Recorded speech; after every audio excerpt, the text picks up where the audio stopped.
Everyone, welcome back to my YouTube channel Dream Comes True. I hope कि आप सब बहुत ज़्यादा अच्छे होंगे।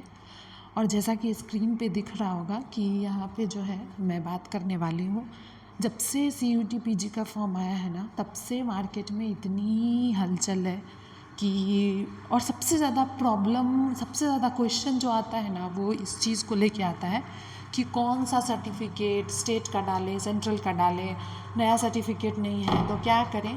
तो आई होप कि ये वीडियो जो है आप लोगों के लिए हेल्पफुल होगा।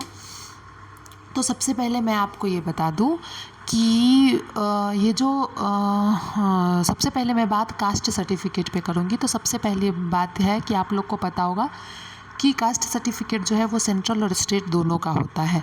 अब सवाल ये उठता है कि सेंट्रल और स्टेट दोनों का होता है तो हमें कौन सा लगाना है।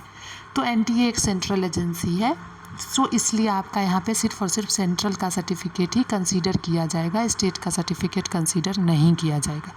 ये बात मैं कास्ट सर्टिफिकेट के लिए बोल रही हूँ।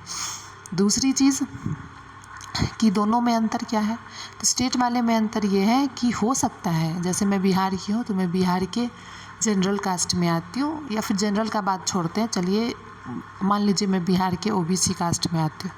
बट ऐसा बिल्कुल भी नहीं है कि आप सेंट्रल में भी OBC के कास्ट में ही आओगे।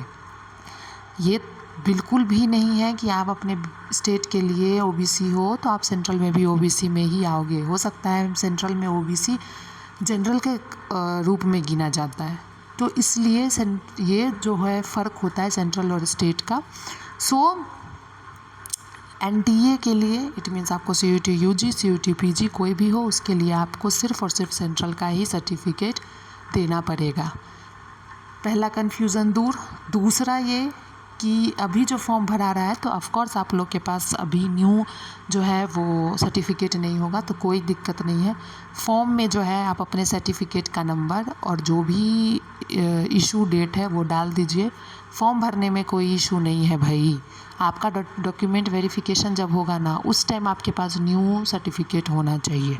फॉर्म भरने में कोई इशू नहीं है। फॉर्म भरने में आपके पास जो भी है ना, आप डाल के फॉर्म भर सकते हो। तो आई होप कि आपका क्वेरी जो है आपको जवाब मिल गया होगा। अब बात करते हैं EWS स्टेट और सेंट्रल दोनों में से नहीं, इसमें कोई ऐसा बात नहीं होता है कि सेंट्रल है या स्टेट का है। EWS जो है स्टेट वाला बनता है, वही हर जगह अप्लाई होता है। तो EWS सर्टिफिकेट सिर्फ एक ही होता है, आपके पास जो भी है आप उसको लगा सकते हैं, ठीक। और जिनके पास पुराना है वो पुराना नंबर डाल के फॉर्म भर लीजिए और नया बनवा लीजिएगा, ताकि आपको डॉक्यूमेंट वेरिफिकेशन में दिक्कत ना हो, ठीक है। अगर आपका सिलेक्शन सेंट्रल यूनिवर्सिटी में होता है तो आपको सेंट्रल का ही चाहिए कास्ट सर्टिफिकेट, और EWS आपका जो भी बनेगा वो ही आपका चलेगा। आई होप कि ये कन्फ्यूजन आप लोग का क्लियर हो गया होगा। अगर फिर भी कोई कन्फ्यूजन हो तो प्लीज़ कमेंट सेक्शन में ज़रूर कमेंट पिन करिए। मैं आपके हर एक कमेंट का आंसर ज़रूर करूँगी, कोशिश करूँगी करने की।